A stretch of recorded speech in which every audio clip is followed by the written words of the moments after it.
we are joined by the Minister who will lead our press briefing and the DG. I saw Ambassador Mabongo as well in the room. And then, Minister, we also have a student from the University of Pretoria who has gate crashed our press briefing. It's not allowed. This is the only time I can override you. You're most welcome. With much ado, Minister, we hand over to you to read out our press statement and outline why we are gathered here today. Thank you.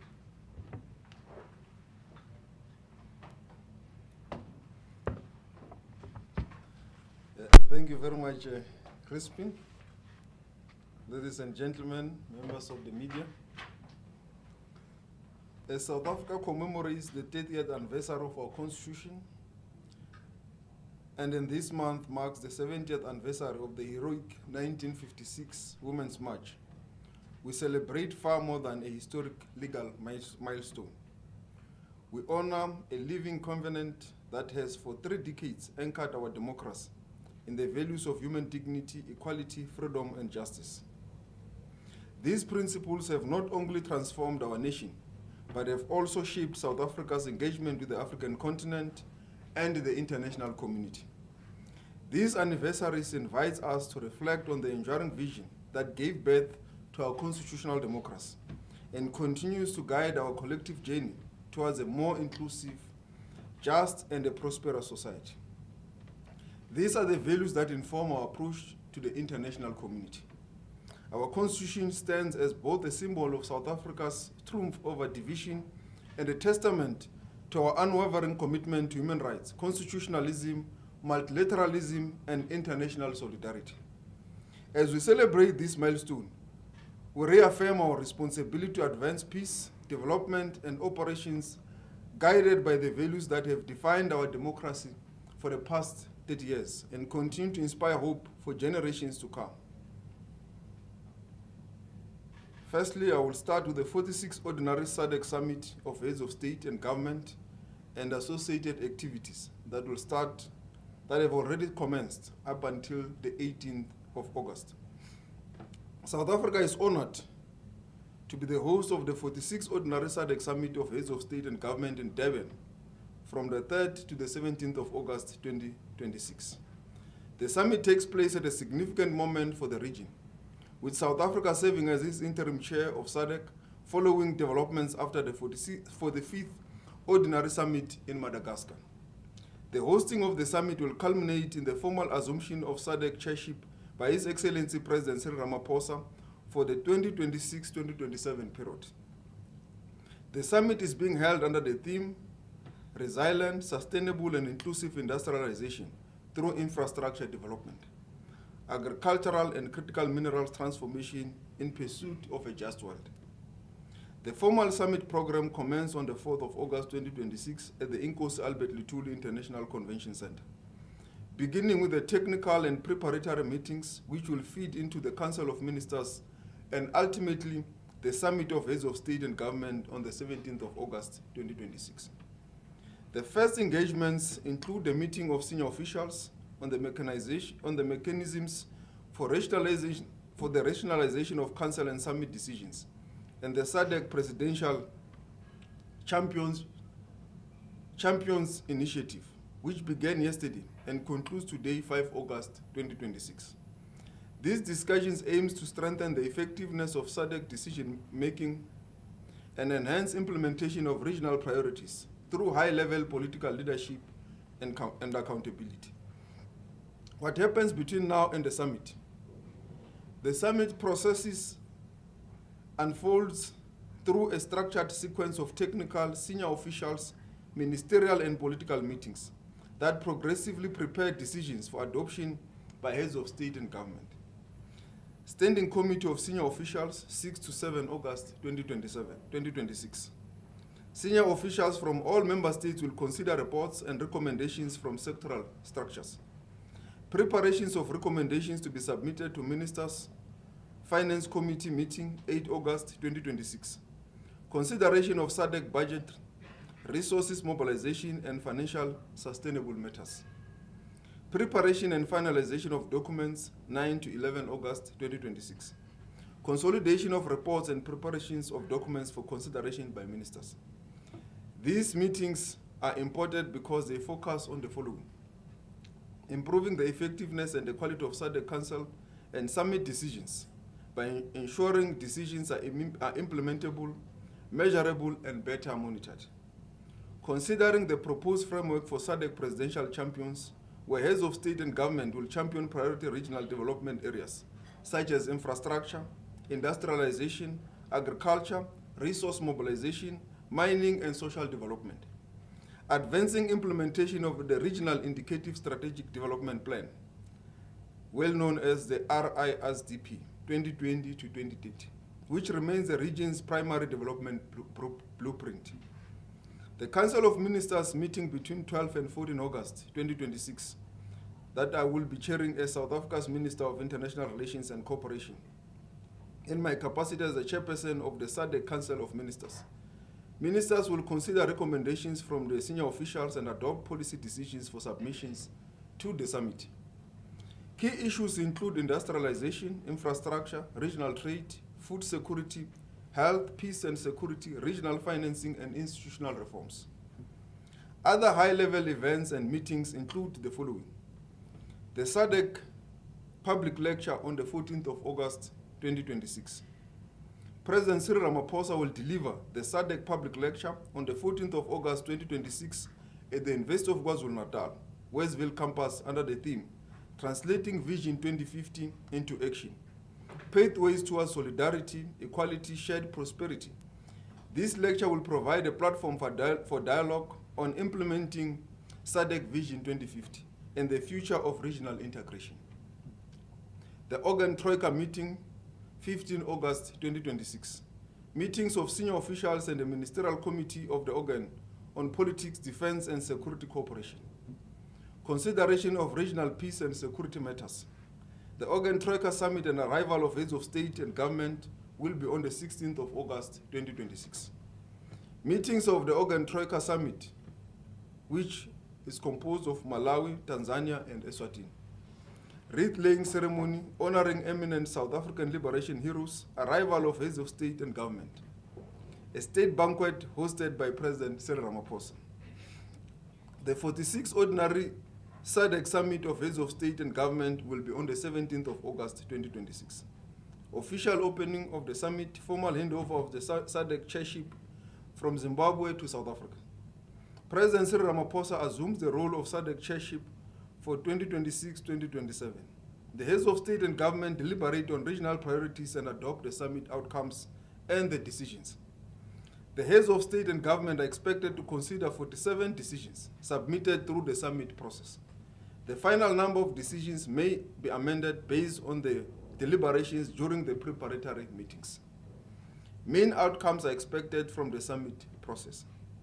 The summit platform will provide South Africa with an opportunity to articulate its approach, including to other issues which will also include migration management and regional cooperation on migration-related challenges.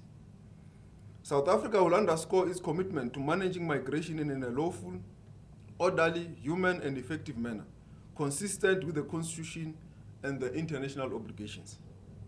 Government is implementing a comprehensive migration management approach that strengthens border security, combats irregular migration, addresses the unlawful employment of undocumented migrants, enhances enforcement of immigration and labor laws, and tackles corruption within the migration system. South Africa will also emphasize the importance of regional cooperation in addressing migration challenges in a manner that promotes stability, development, and respect for human rights. The outcomes to look out for: accelerating regional industrialization, value chain development, strengthening infrastructure connectivity and transport corridors, enhancing agricultural productivity and food security, advancing beneficiations of critical minerals, improving regional peace, security, and stability, strengthening resource mobilization and the operationalization of the SADC Regional Development Fund, enhancing implementation and monitoring of SADC decisions, strengthening institutional effectiveness through the rationalization mechanism and presidential champions initiatives. South Africa's participation at the United Nations General Assembly. This will be in September. South Africa remains firmly committed to the purpose and principles of the United Nations Charter and international law, including international human rights, humanitarian law. The consistent application is essential to protecting civilians, preventing conflict, preserving the sovereignty of states, and maintaining international peace and security. We believe that the answer to the current crisis of multilateralism is not less multilateralism, but a better and more inclusive multilateralism. International law cannot be applied selectively. The credibility of international system depends on the equal application of its rules, regardless of the power or the influence of the states involved. When respect for the UN Charter and international humanitarian law erodes, it threatens only these directly affected by conflict, but the integrity of the entire international order. South Africa will continue advancing these principles in close cooperation with the international community, particularly with Bangladesh, which holds the presidency of the General Assembly during the 81st session. The theme of this year's session is Restoring Trust, Managing Transformation, a United Nations that delivers for all, which speaks directly to the needs for a more effective and a more responsive multilateral system. We also commend the presidency of the Federal Republic of Germany during the 80th session of the General Assembly. South Africa demonstrated its commitment to that presidency by seconding an official from the Department of International Relations and Cooperation to the Office of the President of the General Assembly, specifically to support the advancement of the African agenda. We acknowledge and commend Ms. Thandegile Shabalala for her outstanding contribution in that role. South Africa's participation in the high-level week of the General Assembly will commence on the 22nd of September 2026. This 81st session of the General Assembly will also mark a change in guard. As many of you are already aware, it's the last term of the Secretary General, and this will be his last UN General Assembly. The process for the election of a new Secretary General has begun. We want to take this moment to pay tribute to the Secretary General Antonio Guterres for his role and contribution to the work of the United Nations and the entire globe. We commend the outgoing Secretary General for his leadership and commitment to multilateralism that is addressing the lived experience of all global citizens. We look forward to working closely with the next incumbent in a manner that reforms the UN so that it's fully reflective of a post-colonial society, with Africa finally being represented on the Security Council. As many of you are already aware, the process of the appointment or election of the new Secretary General has already started. Lobbying is intense. They've already done some public engagements.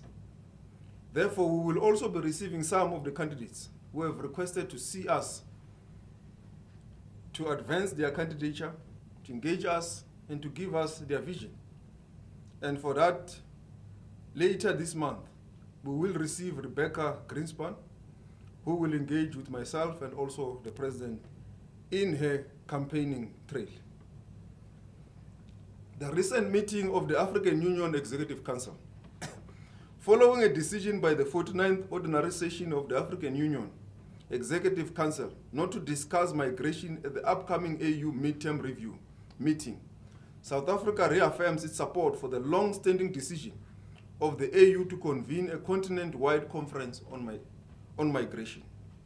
The 25th AU Assembly, which was held in Johannesburg in 2015, called for an African migration conference to consider approaches to accelerate mobility and development within the continent, while addressing the challenges posed by increased irregular migration and strengthening capacity to manage migration inflows. South Africa supports the implementation of this decision. South Africa believes that a continent-wide convening on migration must take a holistic view.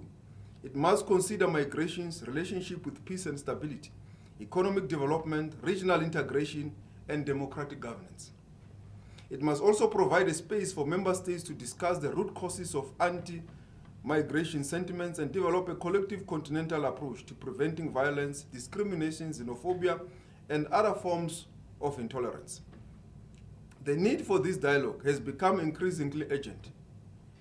Migration is a continental phenomenon, if not a global phenomenon, whose consequences extend beyond the jurisdiction of any single state.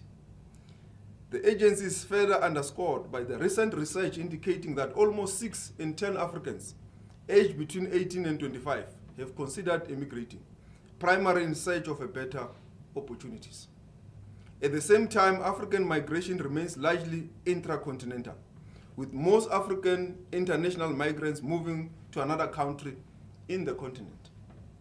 Of all international migrants originating from Africa, approximately 45% reside outside their home countries, and of that group, over 50% move within the African continent itself. Key destinations such as South Africa, Egypt, Cote d'Ivoire receive the vast majority of these intra-African migrants. Research also points to a growing negative attitude toward migrants across the continent and globally, driven in part by prevailing economic hardships.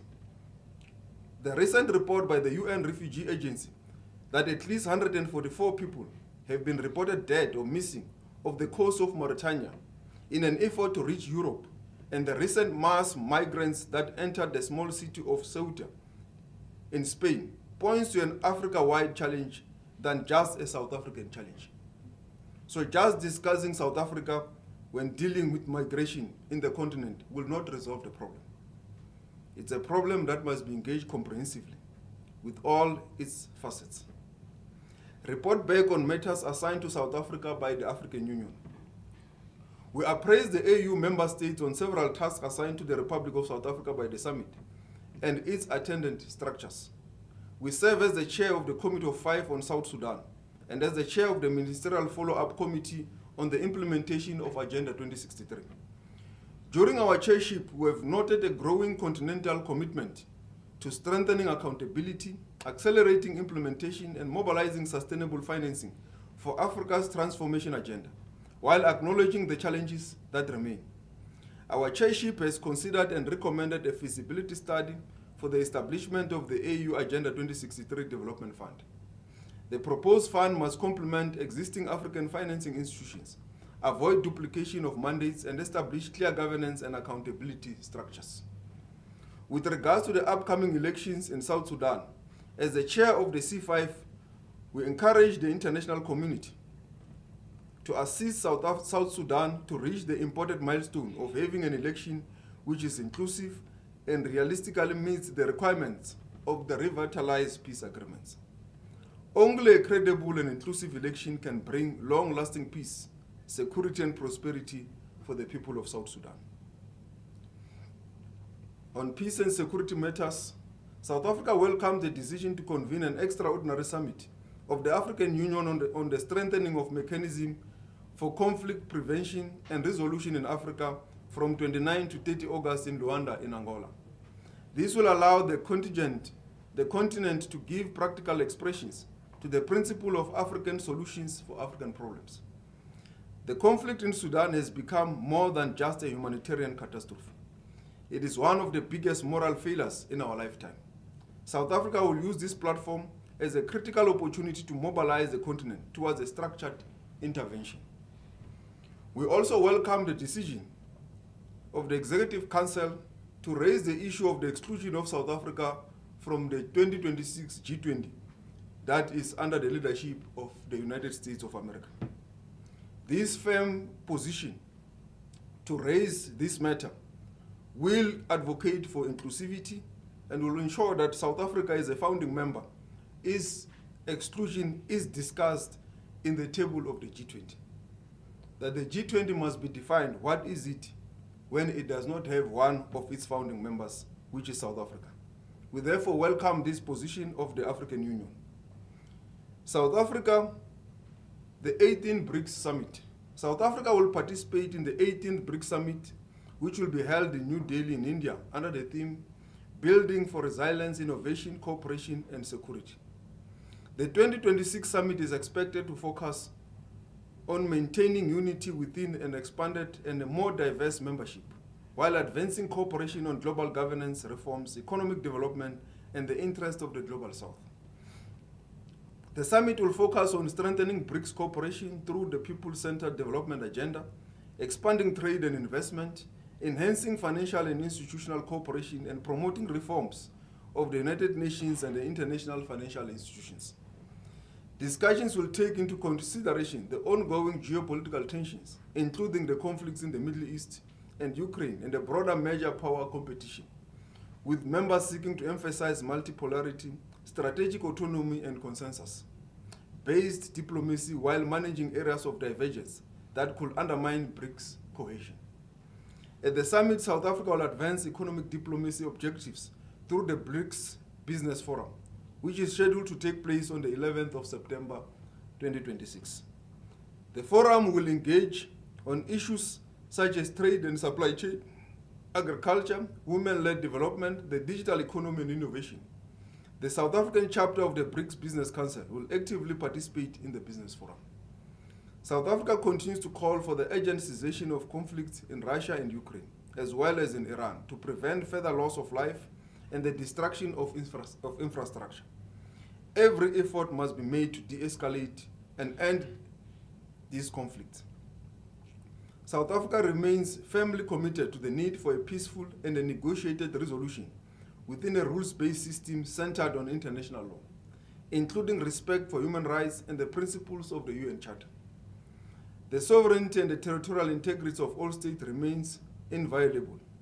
Consequently, South Africa supports all efforts to bring these conflicts to an end and welcome initiatives aimed at facilitating negotiations. We remain steadfast in our commitment to a peaceful resolution of conflicts through a negotiated settlement, with all parties to the conflict having a seat at the table.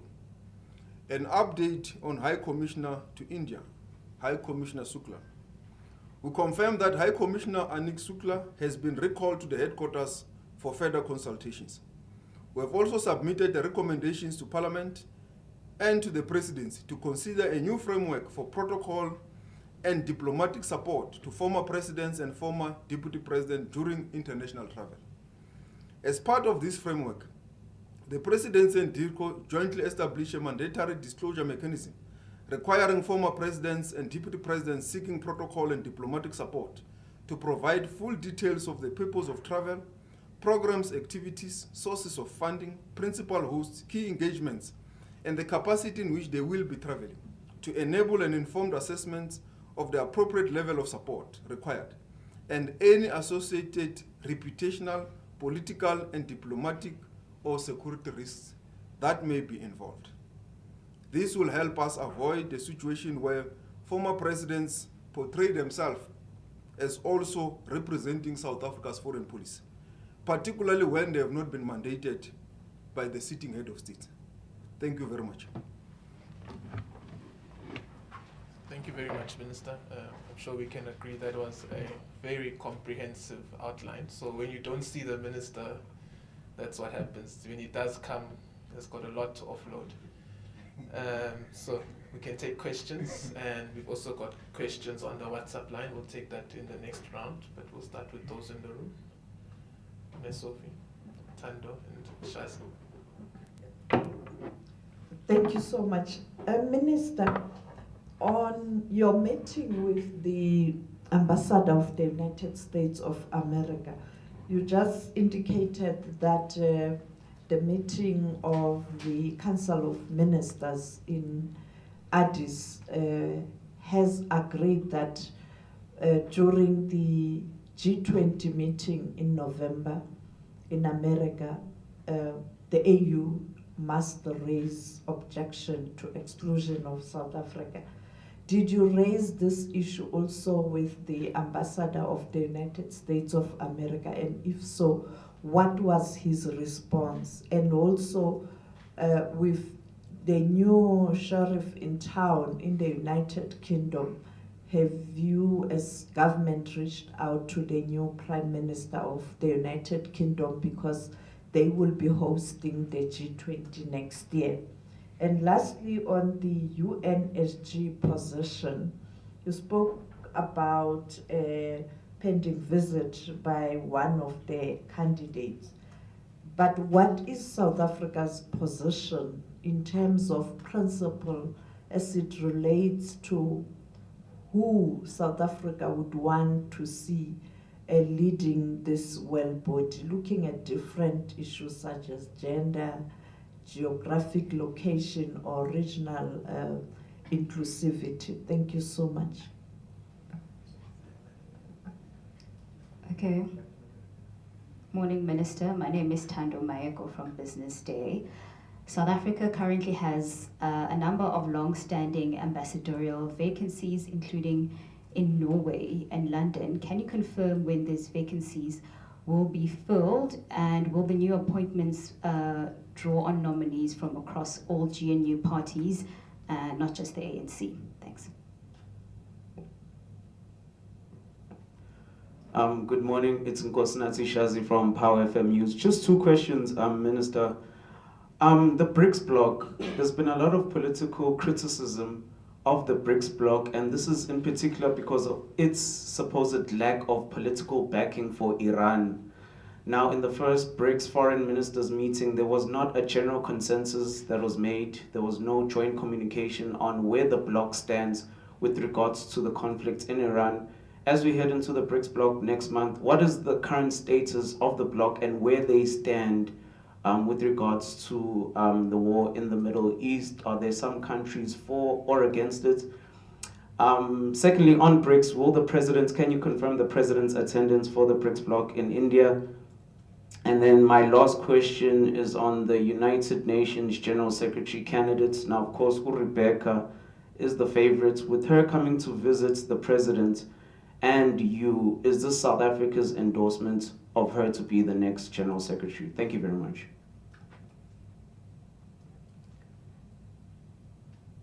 Thank you. I'm Hawelo Magoleo from UFM. Regarding that, I struggle with the name Suez, the Spanish enclave in Morocco. We saw right-wing groups in Europe trying to agitate their counterparts locally to say you should be careful that people can just storm into SA like this. I'm sure from a security perspective as a government, you would have assessed you. I don't think that is possible, but you've got to say there's the government. Are you worried that there's any, even as very remotely, such a possibility of 70,000 plus people running across the border into South Africa?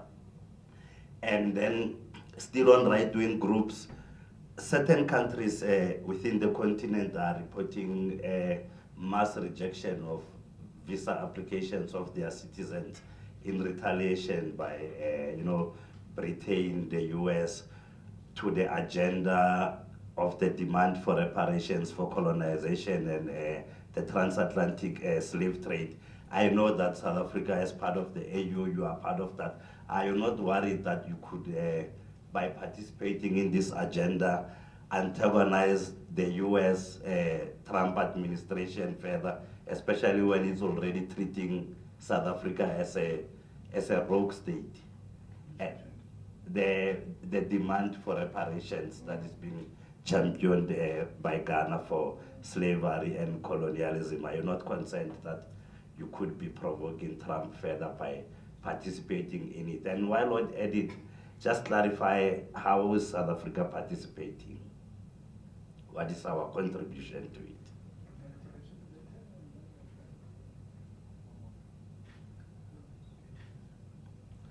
And also whether we have had instances where people are reporting high level of rejection of visas that could be associated to that. Do you want to go first, Mr. DG, then you?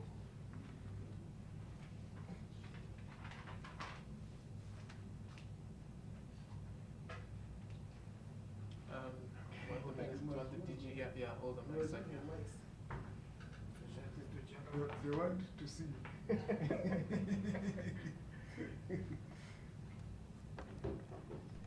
I'll just do a couple and then the Minister will do the rest. I think, Masofedi, you spoke about the G20. So the discussions with the US has been ongoing around the G20 issues. And we've also been getting regular briefings from other G20 Sherpas. And as the Minister has said, the African Union has put our exclusion, which is irregular, on the agenda, and so has almost every single member of the G20. So there is a question about what the outcome of the US's documents will be. Will it be consensus-based? That's the discussion. And essentially the argument is it cannot be consensus-based, given that we are actively excluded. We did not exclude ourselves. So I think that should answer that. So the engagement with the ambassador here did not focus on the G20, but the discussions have been ongoing on the G20 issues. I think on the ambassadorial vacancies, I think those are being dealt with, but there's no vacancy in London. We still have an ambassador, a high commissioner there, whose term is coming to an end quickly. I'm not going to talk about the BRICS issues. Maybe Minister could leave that to you, but suffice to say that with the expanded BRICS, and we have the BRICS Sherpa sitting there behind, and then he could want to, we could add in on this, but essentially on the geopolitical issues, given the expanded BRICS, plus we shouldn't be surprised that we can't get consensus as easily when it was just 4 members of BRICS. So that includes Iran and many other conflicts across the globe. And then on the developments in Spain, I think that you could see particular trends where migration issues are being weaponized for political purposes. The events in Spain are unique, given that Quito is an enclave. It's Spanish territory, but it's an enclave on African soil, and it's been used to actually, in the assessment of many analysts, to embarrass Spain for stances they've taken on the geopolitical agenda. I think I will stop there, and the minister will sweep. Maybe we can come on BRICS. You want to come on BRICS?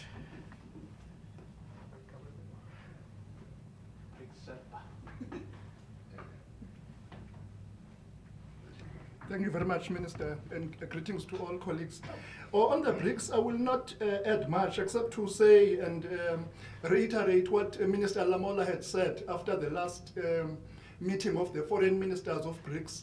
So what had happened in India was that the document, the outcome document, was fully negotiated, and 99% of it was actually agreed, despite the challenges that the DG has referred to with the expansion of BRICS. So there was only one paragraph, to be more precise, that was not agreed. So we saw this as a positive outcome, in the sense that we could agree on all the principles and values that have always underpinned BRICS since its formation, to which South Africa subscribes. So we saw, therefore, the meeting in India not so much as a failure, because we could not agree on just one paragraph, but I think it's important to recognize this. And after the meeting, as I said, Minister Lamola did talk about this to the media. Thank you. Thank you very much. Whether we are engaging with the UK, Ma'am Sophie, yes, we started engagements with the UK immediately after handing over our role, because we are supposed to be part of the Troika. So our Sherpas and myself with my former colleague in the UK, who has just been reshuffled now to another department, we have been in constant contact. And also the Sherpas are in constant contact, particularly to hand over some of the content and discussions that the UK can carry on in their G20 presidency next year. And we are ready to collaborate and work with them. I will also have a telephone call on Thursday with my new counterpart from the UK. This will also be a point that we are going to develop. Whether the visit of Crispin is South Africa's endorsement to her candidature, it is a common practice that candidatures visit different countries to lobby, to engage, and all that. So we will be engaging her from that context of understanding her vision, what she wants to do in the UN and all that. And the principles will guide us as to who we will support. There is an unwritten tradition and culture in the UN of rotation. And this time is a turn of Latin America. So we will support the candidature from Latin America. That should be clear. Secondly, our president has mentioned it several times in the UN General Assembly that we will also want to support a woman to be the first Secretary General of the UN. So I guess it does already give you some kind of indication of where we are headed to. So you at least have two now. Latin America, the candidate must be a woman. But the president, as to who we support, he will announce at the right time. And how does South Africa participate in this issue of reparations? We are participating as a member state of the African Union. Minister Kubai represented us in the last meeting in Ghana. Is it Minister Kubai or Marupi? Yeah, Marupi. Yeah, it's Minister Ramkhupa M. Maruping, who represented us in the last meeting on the reparations.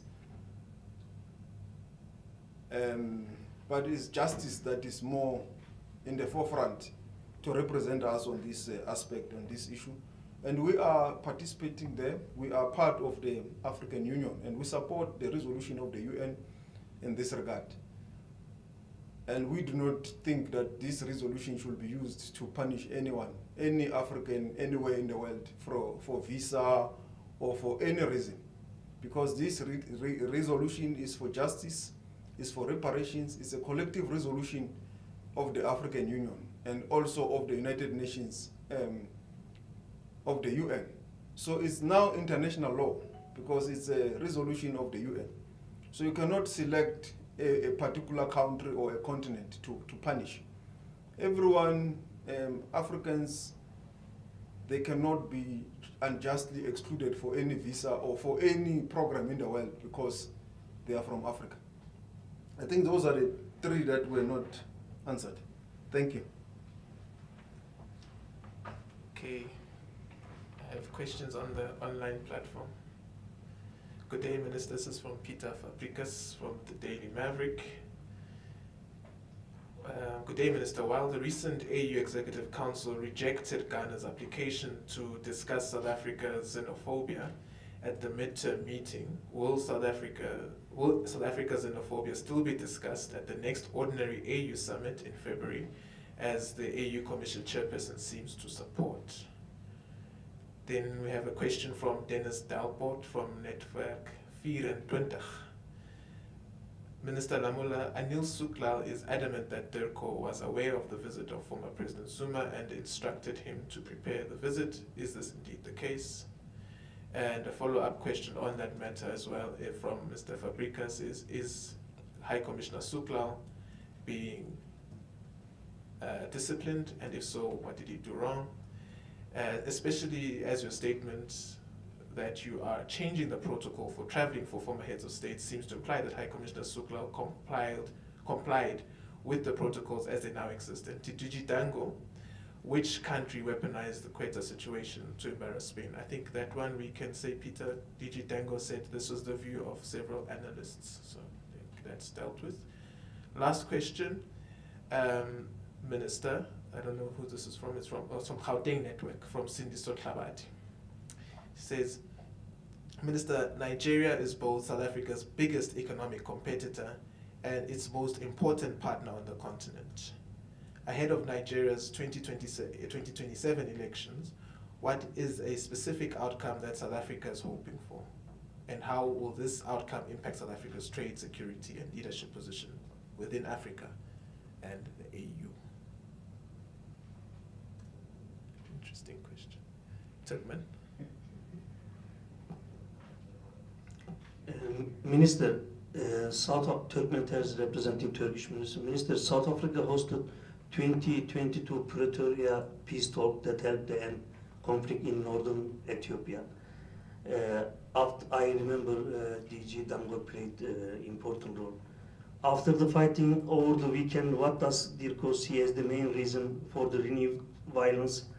Is South Africa planning to work with the African Union or the parties involved to help protect the peace agreement and prevent a wider conflict? Thank you. Okay.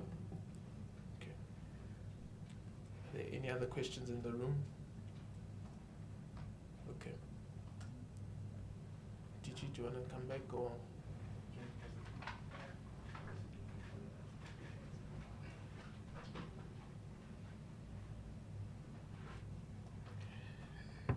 Thanks. So I'll deal with the questions around the Ambassador Sukla matter. Just to point out that what we have put forward is, as the Minister pointed out, a review on the protocols around which former presidents can travel, and I think this transparency is going to be important. And we are asking also for details on visits. So whether Ambassador High Commissioner Sukla knew about the visit or not, obviously he would have known, because we would be getting communication from the presidency that the former president would be visiting a country, in this case India. But what we don't get is details about what the visit will be about.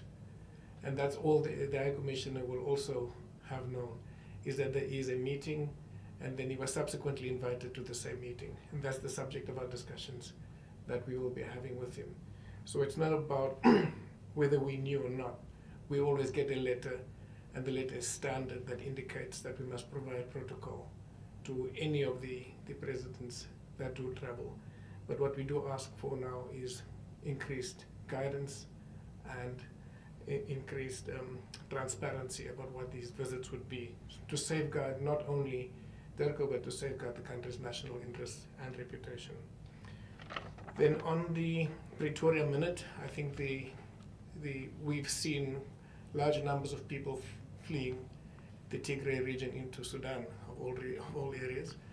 We are really concerned that it is unraveling, so we will be engaging with our counterparts in the African Union, but also some of the leading negotiators of the Pretoria Minute, to see to what extent they can intervene to safeguard some of the agreements that were made. So it is of real concern for us, because we don't want that kind of destabilization to occur again. Thank you. Leading negotiators, including the US. Yeah, thank you. I think I'm left with only one question to answer.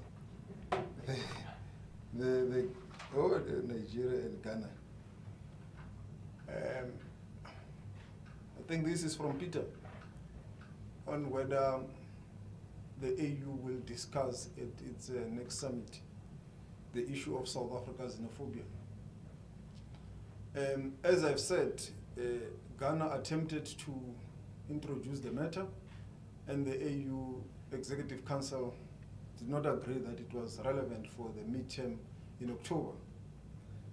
We raised our view that any discussion on this matter must be comprehensive, deal with the push and pull factors, the root causes of illegal migration, all of them: climate change, economic, peace and stability, democracy, in a comprehensive manner. There is no discussion that will be helpful that will just focus on South Africa, because we are not the only country facing a migration challenge. 45% of the African continent lives outside their countries, and not out of choice, but out of necessity, to eke a living or for whatever reason. So these issues must be discussed and be properly dissected. And that's why we recalled the Johannesburg decision of 2015 that called for a wide range engagement, a conference on migration, to take into account the evolving patterns of migration in the continent and in the globe, deal with it in its comprehensiveness. And as you have heard in the statement, we have also cited what has happened on the Mediterranean Sea, where 144 people either died or disappeared. The situation in Ceuta in Spain. There are many such incidents across the continent. Yeah, daily. So it's not a South African phenomenon. What we are disagreeing with is to isolate it and make it a South Africa phenomenon, particularly through the intervention of Ghana. When you look at it, is that we because we are one of the highest receiving countries in the continent, therefore we end up being the ones that are mostly discussed. So in other words, you can say we are sometimes victims of agreeing to the protocols on Africa integration. So we are saying it should not be just the burden of South Africa. It should be of the whole continent. And therefore, it must be discussed in a comprehensive way. But if you just want to put it on an agenda and say xenophobia in South Africa, what will happen is that South Africa will be almost like be in some kind of court or inquiry, where we must go there and defend ourselves. And all other countries that want to attack South Africa. Then what will be the conclusion of such a meeting? It will be a zero-sum game. Because someone will also come and defend South Africa, another one will come and attack, and then what will be the end result of such a debate? It will be a zero-sum game. No one will be a beneficiary. But if we have a wide comprehensive conference on migration, it will come with clear scientific interventions, well-processed, researched intervention that will be processed by the various institutions, even organs of the AU, including member states, which can then come with papers, stats, interventions, as you have already heard us citing some stats. So that is the view of South Africa, that this matter does not belong to the Leaders Summit. If it ends up in the Leaders Summit, it must go there as a report from that conference that we will have had, that will have had a comprehensive discussion. Besides all this, as a country, we are also cooperating with the African People's Human Rights Commission on the matter. They will also be soon visiting South Africa, and we will be responding, cooperating with them with regards to this issue that is on the table, which is the appropriate organ of the AU. But to take it to the Executive Council, to the summit, it will not be an ideal platform, because the agenda will be very clear, to just name and shame South Africa, with no intention to come out with resolutions. So a comprehensive engagement is what South Africa will support, and we agree with. Let's deal with the root causes, the push and pull factors, economic integration, issues of climate change, issues of unemployment, issues of peace and security that drives people to leave their countries. These are the real root causes. You cannot treat the symptom of the problem. You must treat the root cause of the problem to come up with a solution. So that is South Africa's position, and we'll advocate it in all platforms of the AU, including with regards to the issue that Peter has raised, whether the summit will be the appropriate platform. If the matter ends up at the summit, it must go as a report which is well processed, not just as a platform of naming and shaming. It's not that we are worried about going to defend ourselves. We don't have a problem. We can go and defend ourselves if there is a need, but we think that will not be a solution. Because there is a solution, and the solution is there. The African Union, in its wisdom, took a resolution in 2015 and said it calls for a comprehensive conference on migration. That is what the African Union should do, is to implement that resolution. That already exists, it is there, it must just be implemented. So that's what South Africa is saying. We need to recall that resolution. We don't have a complex task, it's already there. It's just to dust it off from the shelves and put it on the table for implementation. Thank you very much. Oh, the Ghana one, the Nigeria, the elections in Nigeria. No, we wish them free and fair elections. That's the only thing we can say. We can't wish any other thing. because we can't have a preference as to who must win or who must lose. We wish Nigeria free and fair elections that will be peaceful and that will be in the interest of democracy. And we look forward to work with whoever that the people of Nigeria will elect as their leaders. Thank you. Thank you very much, Minister. That concludes our press conference, ladies and gentlemen. Thank you very much. We'll see you at the next press conference. The Minister has got an engagement to address next time. Thank you.